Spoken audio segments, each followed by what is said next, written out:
alami, karena Tuhan kita tidak dikubur, tapi Tuhan kita bangkit dari kematian, memberikan pengharapan bagi saudara dan saya. Puji nama Tuhan. Bapak Ibu Saudara, senang sekali kembali bisa bersama-sama dengan saudara sekalian. Mari kita buka bersama-sama Matius 28 ayat 1 sampai ayat yang ke-10. Matius 28 ayat yang pertama sampai ayat yang ke-10 ya. Lembaga Alkitab berjudul Kebangkitan Yesus. Saya kasih tema khotbah bagi kita, kuasa kebangkitan Yesus di dalam kehidupan saya dan saudara. Kita baca bersama-sama atau bergantian, dan di ayat terakhir kita akan baca bersama-sama. Ayat 1 saya bacakan. Setelah hari Sabat lewat, menjelang menyingsingnya fajar pada hari pertama minggu itu, pergilah Maria Magdalena dan Maria yang lain menengok kubur itu, saudara.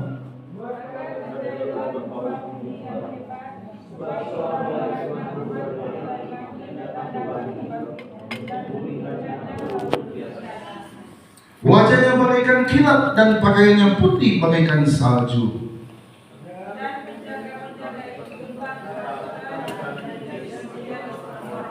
Akan tetapi malaikat itu berkata kepada perempuan itu, janganlah kamu takut, sebab aku tahu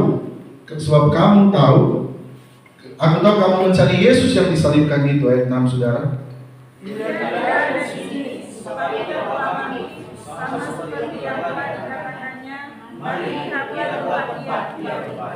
Dan segeralah pergi dan katakanlah kepada murid-muridnya bahwa ia telah bangkit dan dari antara orang mati.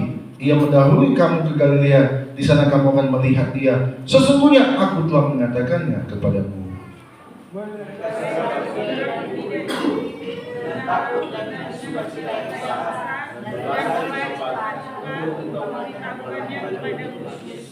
Tiba-tiba Yesus berjumpa dengan mereka dan berkata, salam bagimu. Mereka mendekatinya dan memeluk kakinya serta menyembahnya.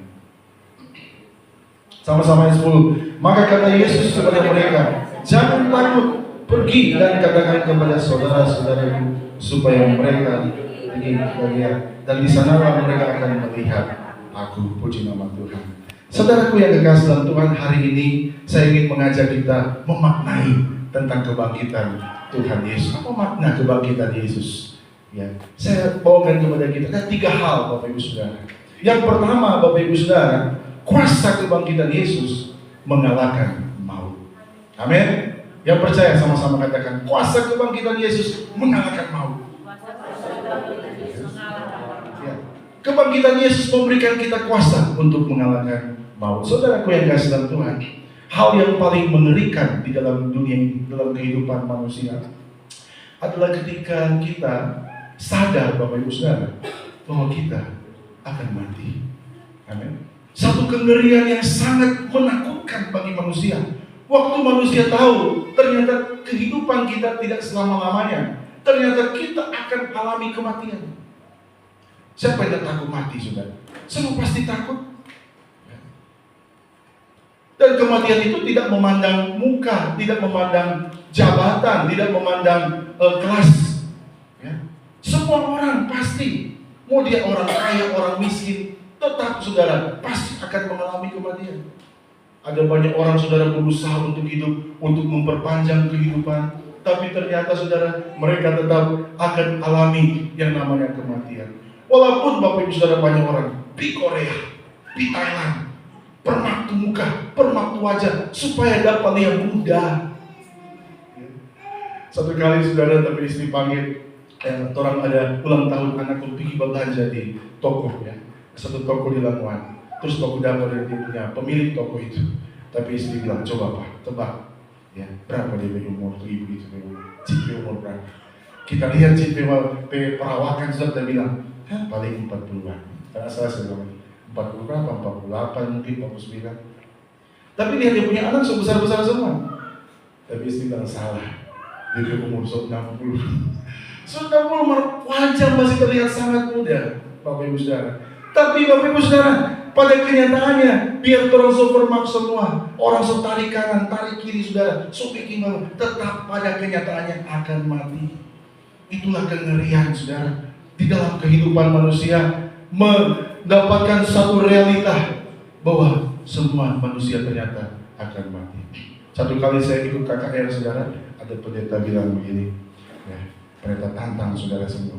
Hei, siapa yang percaya, siapa yang yakin malam ini dia mati, dia masuk surga? Waktu pendeta bilang begitu saudara, saya lihat saya di bagian tengah agak belakang saudara, nggak ada yang angkat tangan saudara. Ya, nggak ada yang angkat tangan. Ada orang yang di depan dia hanya ke belakang saudara. Mungkin dia mau angkat tangan, berarti dia malu kan di belakang ada orang angkat tangan, dia juga nggak angkat tangan. Ada yang angkat tangan cuma setengah-setengah. Ya, ragu-ragu saudara. Ya, ragu-ragu dia mau masuk surga. Karena apa? Karena dia pun tidak mau mati. Ya. Masa mau berani dia tidak yakin angkat tangan karena dia pun tidak mau mati saudara. Itulah keberadaan hidup manusia, ya, keberadaan dosa, keberadaan manusia daging yang takut mati dan tidak yakin bahwa dia masuk surga. Ya, itulah saudara kehidupan kita. Orang sebenarnya manusia harus mati. Ya, secara kematian. Tapi memang itulah fakta saudara. Itulah mengapa Yesus bangkit dari kematian. Ya. Pertanyaannya mengapa kita harus mati? Jawabannya singkat. Ya. Jawabannya saudara jelas. Karena Adam dan Hawa. Karena Adam melanggar perintah Tuhan. Karena Adam melanggar hukum yang Tuhan sudah berikan kepada manusia. Ya. Hukum itu apa saudara? Tuhan bilang, hey, kalian semua ini kalian boleh makan, tapi satu, ya, pohon yang buahnya di tengah ini, yang pengetahuan baik dan benar dan pohon kehidupan, jangan kau makan. Pada saat kau makan, kau akan mati. Ketika mereka makan, mereka mati. Mengapa Tuhan kasih itu hukum? Supaya untuk menunjukkan kesetiaan Adam dan Hawa, untuk menunjukkan bahwa mereka itu menghormati Tuhan, untuk supaya mereka mengerti bahwa mereka cuma ciptaan. Ya. Kenapa Tuhan kasih hukum itu? Supaya mengerti, oh, orang itu cuma ciptaan Tuhan. Ya, ada yang kuasa yang lebih besar yang sudah bilang, memberikan aturan, jangan, supaya mereka tidak kelabakan saudara. Ya. Tapi kenyataannya ternyata mereka memakan buah yang dilarang Tuhan, dan mereka harus menanggung konsekuensi yang ada, yaitu mengalami kematian. Dan kematian itu bukan cuma mereka, tapi anak-anak mereka, anak-anak manusia, termasuk saudara dan saya. Ya. Kematian bukan hanya berarti kita hilang nafas dan mati dan menyatu dengan tanah. Tetapi kematian yang dimaksudkan Tuhan itu berbicara tentang kehidupan yang hilang kemuliaan Allah. Ya. Kematian itu berbicara tentang kehidupan yang tadinya hidup dalam berkat Tuhan, sekarang hidup dalam kutuk. Ya. Itu yang dialami oleh Adam dan Hawa saudara. Ketika mereka melanggar, mereka hilang kemuliaan Allah. Kemudian Allah, kuasa Allah, otoritas Allah, kehormatan Allah. Saudara bisa bayangkan saudara, ya, manusia diciptakan begitu terhormat, serupa dan segambar, ya, dengan Allah. Nah seperti binatang itu beda saudara. Tapi manusia dapat kehormatan serupa dan segambar, penuh kemuliaan Tuhan. Tapi ketika manusia melakukan apa yang dilarang Tuhan, mereka mengalami kematian, mereka merasakan hinaan, terpisah dengan Tuhan, ya. Merasakan tidak ada kemuliaan Allah lagi dalam kehidupannya, sehingga mereka merasakan saudara hina. Orang lihat dompet diri saudara, malu saudara, bersembunyi, malu. Ya, itulah kehidupan dosa, kehidupan kita, manusia yang berdosa, malu menghadap Tuhan, malu melihat, ya, penuh kekhawatiran, penuh ketakutan. Karena apa? Sudah mengalami kematian. Ya. Kematian berarti hilang berkat. Saudara lihat tadinya mereka hidup di Taman Eden itu. Ya. Berlimpah semuanya, berlimpah makanan. Tapi akhirnya Tuhan harus usir mereka. Hidup di tanah yang gersang. Tanah yang dikutuk Tuhan karena dosa manusia. Mereka harus hidup apa? Sengsara. Dan kemudian saudara tadi saya katakan itu mati. Ya, mati kekal. Ya, itulah kenyataan manusia. Manusia harus mengalami kematian. Tapi syukur, orang semua bersyukur kepada Tuhan. Kita semua bersyukur kepada Bapa di surga. Amin. Karena kasih Tuhan, karena kebaikan Tuhan, karena kasih Allah yang besar bagi dunia ini, bagi manusia, sehingga Allah datang ke dalam dunia, berinkarnasi melalui firman-Nya yang menjadi manusia. Untuk apa? Untuk selamatkan saudara dan saya. Ya. Untuk selamatkan kita. Dia mati di kayu salib. Untuk apa? Mengganti hukuman dosa kita. Supaya kita tidak mati selama-lamanya. Amin. Dia mati kayu salib, kita rayakan di hari Jumat Agung. Ya. Dia masuk ke dalam maut. Tetapi dahsyatnya saudara, Tuhan kita ya, tidak bisa dikalahkan oleh maut. Amin. Tuhan kita tidak bisa dikuasai oleh maut. Maut tidak bisa berkuasa atas Tuhan kita. Maut tidak bisa berkuasa atas Yesus. Maut tidak bisa menahan Yesus di kubur lama-lama. Tidak bisa lama-lama. Mengapa maut tidak bisa tahan Tuhan Yesus? Karena tadi saya dikatakan, karena Dia adalah firman Allah. Ya, karena Dia adalah Allah sendiri yang turun ke dalam dunia. Yohanes 1 ayat 1 katakan, pada mulanya adalah firman. Firman itu bersama-sama dengan Allah, dan firman itu adalah Allah. Ayat 14 katakan, firman itu telah menjadi manusia. Maut tidak bisa menahan Dia. Karena apa? Karena Dia adalah Allah. Sebab itu Tuhan Yesus katakan begini, saudara, aku akan mati, tapi 3 hari kemudian aku akan bangkit. Amin. Karena Dia berkuasa atas maut. Sekiranya ada perbincangan antara Yesus dan maut, Tuhan Yesus bilang, maut, kita cuma 3 hari ya menginap di sini. Apa jawab maut? Ya enggak, bukan, saudara. Pasti maut bilang, saudara, kematian itu bilang, siap bos, 3 hari saja ya. 3 hari saja, oke, 3 hari di kerajaan maut. Kemudian akan bangkit. Ya, itulah Tuhan kita berkuasa atas maut. Dan puji Tuhan, syukur kepada Tuhan, kita semua bersuka cita.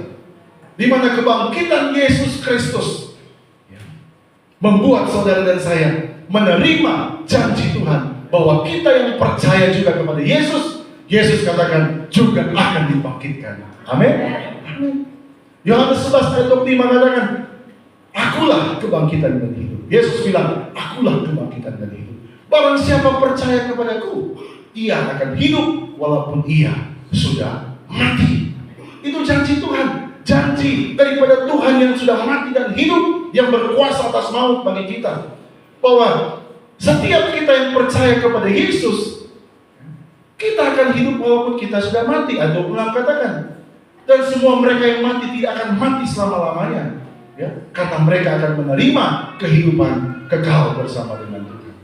Ya. Itu janji Tuhan. Itulah saya katakan tadi. Yahweh Allah dikatakan, orang menang. Amin. Kita menang atas maut. Kita menang atas kegagalan. Kita menang walaupun nanti kita akan mati. Ya betul. Tapi kita percaya kita akan bangkit.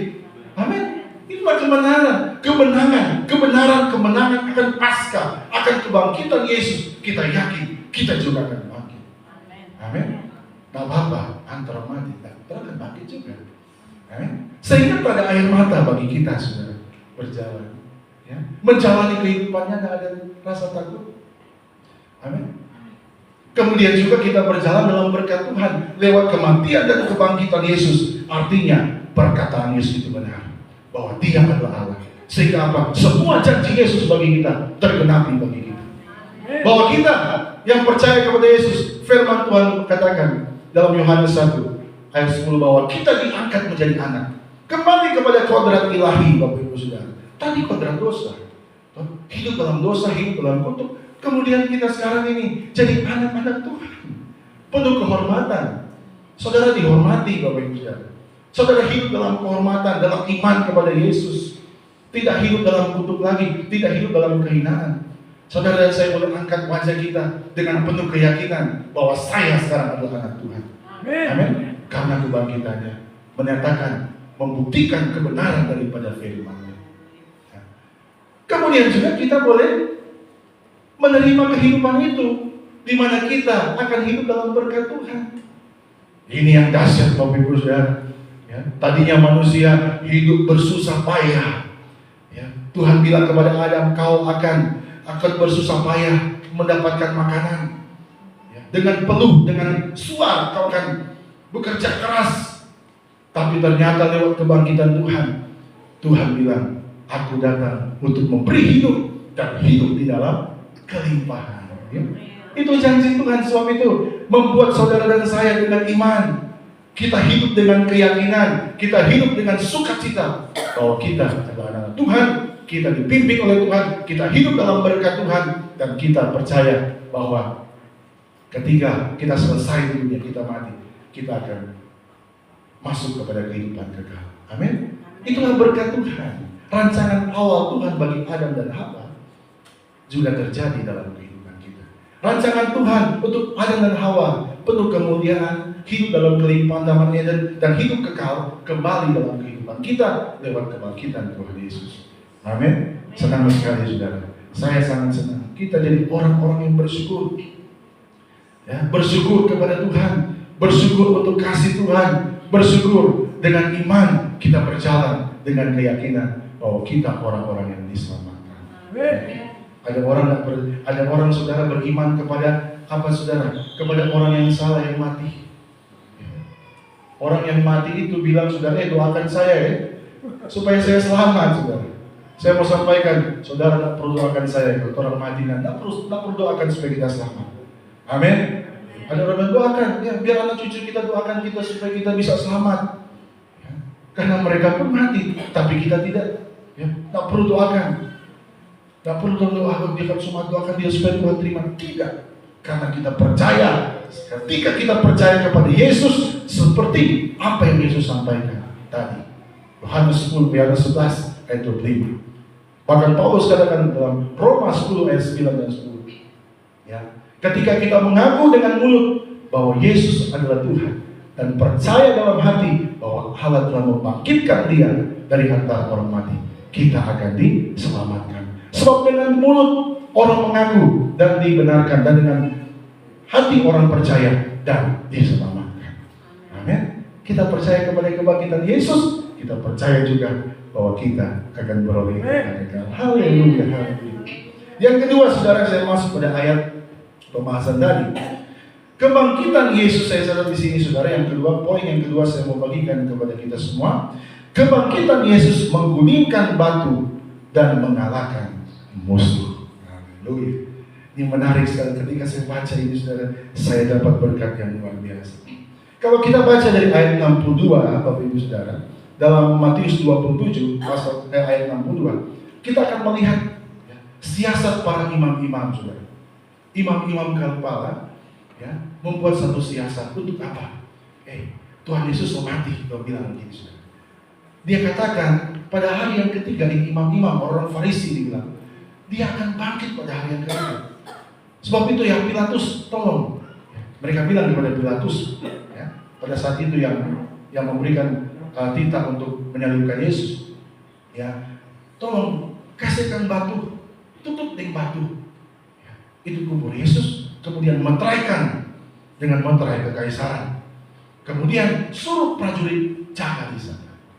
Ya. Supaya apa? Supaya katanya di sana mayat Yesus tidak dicuri. Tapi bagi saya, saudara, mereka juga punya niat yang berbeda. Sekiranya mereka buat itu, saudara, bagi saya renungkan ini. Mungkin mereka berpikir, saudara, pasti ada yang berpikir juga, karena mereka lihat mujizat Tuhan. Sekiranya Yesus bangkit, dia akan tetap dikubur, saudara. Dosa tutup akan sejaga dengan batu yang besar. Saya pernah belajar itu batu besar. Tuhan Yesus batoki, saudara, ada prajurit jaga, jangan buka, supaya dia mati tetap di sana. Ya kan? Tuhan Yesus tidak bisa keluar. Mereka mau mencoba untuk menutup Yesus di dalam kubur. Tetapi apa yang terjadi, Bapak Ibu Saudara? Ada kuasa Tuhan yang dahsyat. Kita baca tadi, ada malaikat Tuhan yang datang. Maka terjadi gempa bumi, ayat 2, yang hebat. Dan seorang malaikat Tuhan turun dari langit dan datang ke batu itu dan menggulingkannya. Dan lalu ia duduk di atas batu. Ayat 3, wajahnya bagaikan kilat dan pakaiannya putih bagaikan salju. Dan penjaga-penjaga itu gentar ketakutan dan menjadi seperti orang-orang mati. Amin. Ada kuasa Tuhan, kuasa yang besar, malaikat turun untuk apa? Menggulingkan batu itu, batu penghalang Yesus mau keluar. Ya. Ini dahsyat, Bapak Ibu Saudara. Sehingga apa? Yesus keluar dari kubur, ya, dan menyatakan kuasanya. Saya belajar di sini Bapak Ibu Saudara, iman lewat kebangkitan Yesus. Ya. Ada kuasa yang besar dalam kehidupan kita yang menggulingkan batu-batu penghalang. Tuhan Yesus berkarya dalam hidup kita. Amin. Ada kuasa Tuhan menggulingkan batu penghalang untuk supaya kita merasakan kuasa Yesus, untuk supaya kita melihat Yesus dalam kehidupan saya dan saudara, mengalami Yesus. Ya. Apa itu batu penghalang, saudara? Batu penghalang itu bicara dosa. Ya. Penjaga-penjaga itu bicara roh jahat. Kalau saya bisa tafsirkan secara pribadi, saudara, ya. Itu bicara iblis yang menjaga, jaga ini batu, jaga ini kubur ini. Jangan sampai Yesus keluar. Demikian juga kehidupan kita, jaga. Ya, ada ya, iblis, kuasa kegelapan, dosa mau menghalangi kita untuk supaya kita tidak melihat kuasa Tuhan. Iblis mengikat kita supaya kita tidak melihat kuasa Tuhan. Ya. Tetapi nyatanya ada kuasa Tuhan. Malaikat turun. Ya. Demikian juga kita. Ketika Yesus bangkit, Roh Kudus ada buat saudara. Amin. Ada Roh Kudus, ada kuasa Tuhan. Ketika Yesus bangkit, saudara, lihat waktu dia bertemu dengan murid-muridnya, dia katakan apa, saudara? Dalam Yohanes ya 20 kalau salah itu, dia bilang, terimalah Roh Kudus. Amin. Terimalah Roh Kudus. Ini satu keyakinan bagi kita yang percaya kepada Yesus. Ada Roh Kudus yang akan menuntun kita kepada kehendak Tuhan. Roh Kudus di sini, saudara, bukan berarti apa ya, baptisan Roh Kudus. Kalau baptisan Roh Kudus nanti, saudara, di hari Pentakosta mereka mengalami baptisan Roh Kudus, di mana mereka menerima karunia-karunia Roh Kudus. Ya. Tetapi Bapak Ibu Saudara, di sini kita melihat dari sini, ternyata ketika kita percaya kepada Tuhan, seperti dalam Yohanes 20, kita sudah ada Roh Kudus di dalam untuk menuntun kita, memberikan diri kita sepenuh, taat sepenuh kepada Tuhan, mengalami baptisan dan menerima Roh Kudus secara penuh lewat baptisan Roh Kudus. Amin. Sebab itu orang yang percaya kepada Yesus, ada Roh Kudus yang tuntun kita untuk membawa kita, membawa kita setia kepada Tuhan, membawa kita sampai mengambil keputusan untuk memberi diri kita dibaptis. Memberi diri kita artinya kita mau taat kepada Tuhan sepenuh, nggak malu, menyatakan kepada dunia, saya percaya Yesus, saya mau melakukan apa yang Yesus katakan. Maka Roh Kudus akan turun, ya, menguasai, membaptis kehidupan kita. Kita punya karunia-karunia Roh Kudus. Amin. Kita dengan berani menyampaikan firman, kita dengan berani mau melayani Tuhan, kita tidak takut lagi, saudara. Kita berani melawan dosa, kita hidup dalam kasih sepenuhnya, kita punya buah Roh. Amin. Lewat tuntunan Roh Kudus. Ya. Jadi lewat kebangkitan Yesus ada kuasa Tuhan bagi kita, dan Roh Kudus bersama dengan saudara dan saya yang membuat kita melihat kehendak Tuhan, yang membuat kita merasakan, melihat atau mengikuti, membuat kita taat kepada Tuhan dan hidup memuliakan nama Tuhan. Amin. Ya. Poin yang kedua bicara tentang kehidupan kita, Bapak Ibu Saudara. Ya. Ketika kita percaya kepada Tuhan, batu yang menghalang kehidupan kita akan digulingkan oleh kuasa Tuhan. Ya. Saya mau sampaikan, apapun masalah persoalan kita, ada kuasa Tuhan yang sanggup menggulingkan batu itu. Amin. Masalah apapun yang kita hadapi, pergumulan apapun yang kita hadapi, ya. Iblis yang mau menghancurkan kita, iblis yang mau merancangkan kita tetap hidup di dalam apa? Kematian, tetap hidup di dalam dosa, tetap hidup di dalam kutuk, tidak melihat kuasa Tuhan. Melalui kebangkitannya, kita akan melihat kuasa Allah bekerja. Ya. Saudara dan saya percaya kepada Tuhan. Saudara dan saya hidup semangat, ya, dalam usaha saudara, pekerjaan, dalam apapun yang kita kerjakan, percaya ada kuasa Tuhan yang sanggup menggulingkan. Amin. Menggulingkan segala batu penghalang, segala masalah, persoalan, segala apapun juga. Ada kuasa Tuhan, ya, karena Yesus sudah bangkit. Ya. Jangan hidup dalam keterpurukan, jangan hidup dalam kelemahan, jangan hidup dalam kekhawatiran. Jangan, saudara.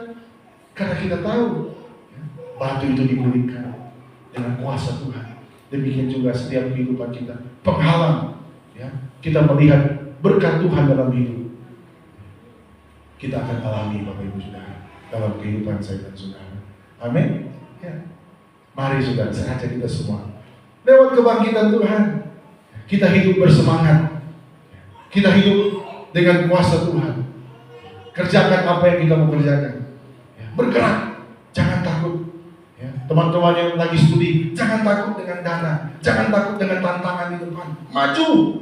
Ada Yesus yang sudah bangkit, yang akan memulihkan semua masalah, semua persoalan di depan kita. Amin. Semua penghalang kita melihat kuasa Tuhan. Teman-teman yang lagi usaha, jangan takut, maju. Amin.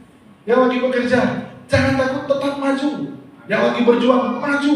Kita tahu ada kuasa Tuhan yang sanggup untuk apa? Memberikan kebaikannya lewat pekerjaan Tuhan yang dasar dalam kehidupan saya dan saudara. Itu poin yang kedua bagi kita, saudara. Dan yang ketiga, yang terakhir saya mau bagikan kepada kita, makna kebangkitan Yesus Kristus. Kebangkitan Yesus menunjukkan kasih Allah yang besar bagi kita. Amin. Sama-sama katakan, kebangkitan Yesus menunjukkan kasih Allah yang besar bagi saya. Haleluya. Saudaraku yang kasih dalam Tuhan, kalau kita baca tadi dalam ayat yang pembacaan firman Tuhan tadi, Yesus tiba-tiba muncul, saudara. Dan Tuhan Yesus bilang kepada Maria Magdalena dan Maria yang lain tadi, ketika mereka menyembah, sampaikan kepada murid-muridku, berkumpul di Galilea, aku akan bertemu dengan mereka. Saya mau sampaikan kepada kita, kasih yang besar yang Tuhan tunjukkan, bukan hanya ketika dia disalib, bukan hanya ketika disalib, ketika dia bangkit dari kematian. Ketika dia bangkit, dia menunjukkan kasih yang dahsyat, kasih yang lebih daripada apapun. Dia menunjukkan kasih Allah, kasih Bapa kepada siapa? Murid-muridnya. Siapa murid-muridnya? Murid-murid yang tadi sudah meninggalkan dia, murid-murid yang tadi sudah mengkhianati dia, murid-murid yang tadi sudah menyangkal dia. So sangkal untuk Tuhan Yesus. Tapi Tuhan Yesus mau bertemu dengan mereka. Saya yakin Bapak Ibu Saudara, nggak ada orang seperti itu di dunia ini. Saudara dan saya, ada orang bikin sakit hati betul. Kalau orang suka berkuda pada dia, itu susah. Itu butuh kasih Allah dalam hidup kita, memampukan kita begitu. Dan itu sudah ditunjukkan oleh Tuhan Yesus. Kebangkitan yang menunjukkan kasih yang besar. Ketika saya merenungkan ini, saudara, 3-4 kali, saudara, saya merenung dan saya menangis, saudara. Luar biasa. Ini orang-orang so hianati Yesus, so tinggalkan Tuhan Yesus. Tadinya bilang, oh Tuhan Yesus, aku akan berdiri bersama dengan engkau, aku akan mati bersama dengan engkau. Tapi ternyata meninggalkan Yesus. Tidak setia kepada Yesus. Tapi ternyata dia mau datang bagi mereka. Dia mau menyentuh mereka. Inilah. Dia tidak mengungkit masalah mereka. Dia tidak mengungkit kesalahan mereka kepadanya. Itulah kasih kuasa dari kebangkitan Yesus, di mana kasih Allah dinyatakan bagi kita. Saya mau sampaikan kepada kita, apapun masalah pergumulan, apapun dosa yang sudah kita lakukan di hadapan Tuhan, Tuhan mengasihi kita, Tuhan mencintai kita. Sebab itu kebangkitan Tuhan yang kita rayakan hari ini, yakin Tuhan ingin bertemu dengan kita. Amin. Apapun yang telah kita lakukan, mungkin kita harus bikin kejahatan yang besar di depan Tuhan. Tidak, Tuhan tidak memandang saudara musuhnya. Dia tetap mencari kita, dia tetap datang kepada kita untuk menunjukkan kasih yang besar. Dia katakan, aku ingin bertemu dengan mereka. Sebab itu tadi dia katakan, saudara, kepada mereka di sini ayat 10, maka kata Yesus kepada mereka, jangan takut. Jangan takut. Mereka takut, saudara. Karena apa? Karena ancaman dari luar. Tapi saya yakin mereka juga takut. Nanti bagaimana kalau Tuhan datang ini? Orang so hianati Pak Yesus. Petrus mungkin so gemetar pada saat itu, saudara. Gimana ini? Kita susah sangkal dia. Ketika saya menyangkal, saya bertatapan dengan dia. Ayat berkokok 3 kali, bukti saya sudah yang sangkal. Pasti Yesus sudah dengar ayat berkokok 3 kali. Pasti Yesus tahu kita harus sangkal Tuhan Yesus. Gimana ini? Bagaimana? Murid-murid yang lain sudah juga hilang, sentuh di mana? Tapi Tuhan Yesus turun mereka berkumpul. Itulah kasih Tuhan. Kebangkitan Yesus Kristus memberikan saudara satu makna bagi kita, bahwa kasihnya dinyatakan bagi kita. Amin. Ada kasih bagi saudara dan saya. Sebab itu Bapak Ibu Saudara, kita berjalan dalam kasih karunia itu. Apapun yang telah kita lakukan, apapun dosa kita, ya, datang kepada Tuhan. Tuhan, ketika kita mengingat Tuhan memanggil kita, berkumpul di Galilea, datang ke kamarmu dan minta ampun kepada Dia.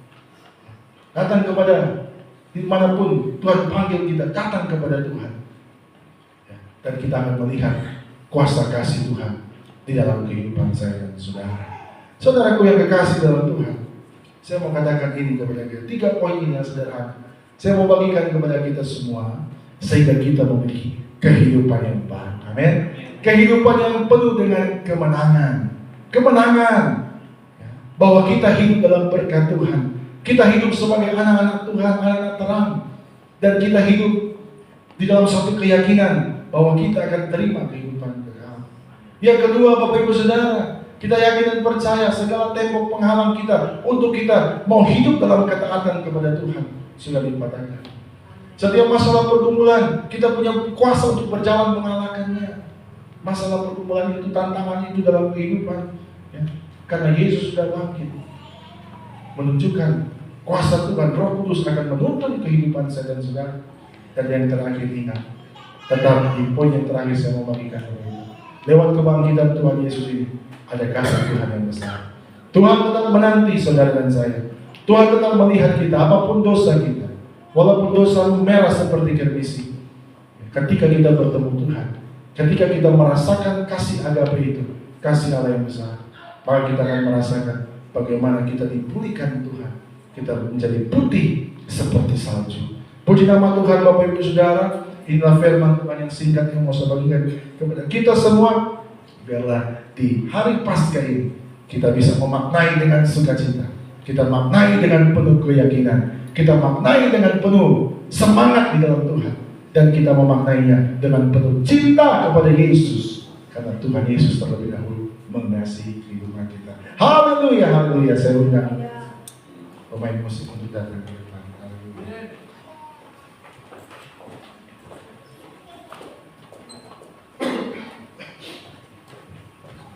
Haleluya.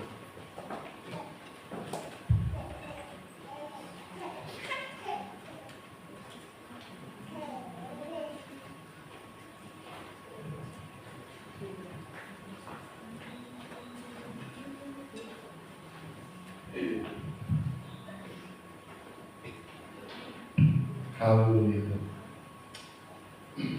Mensyukuri firman Tuhan. Mari kita menyanyi bersama-sama.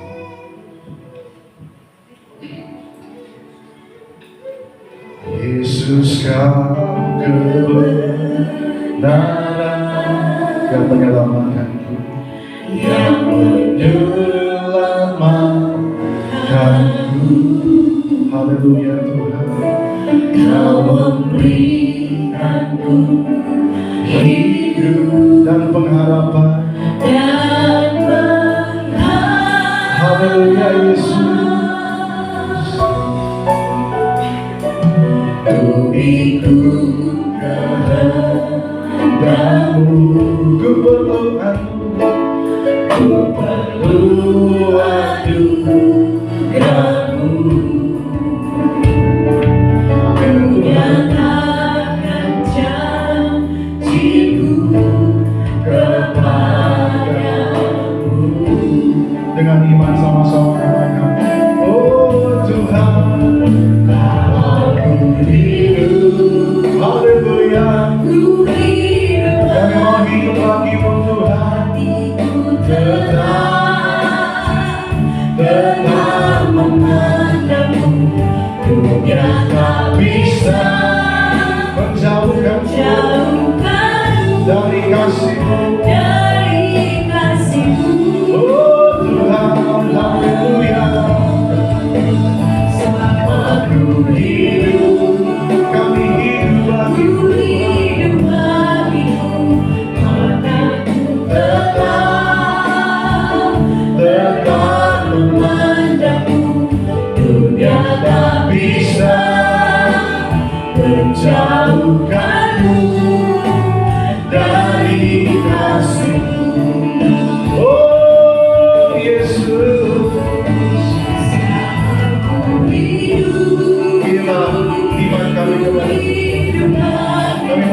bagimu Yesus. Kami tetap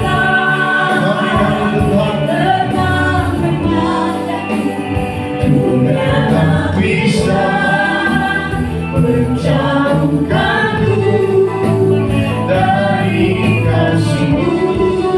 Haleluya. Selama ku hidup bagimu. Apakah kita boleh juga dalam hidup? Dunia tak bisa menjauhkanku dari kasih. Dunia tak bisa. Dunia tak bisa menjauhkanku dari kasih-Mu. Siapa dunia tak bisa menjauhkanku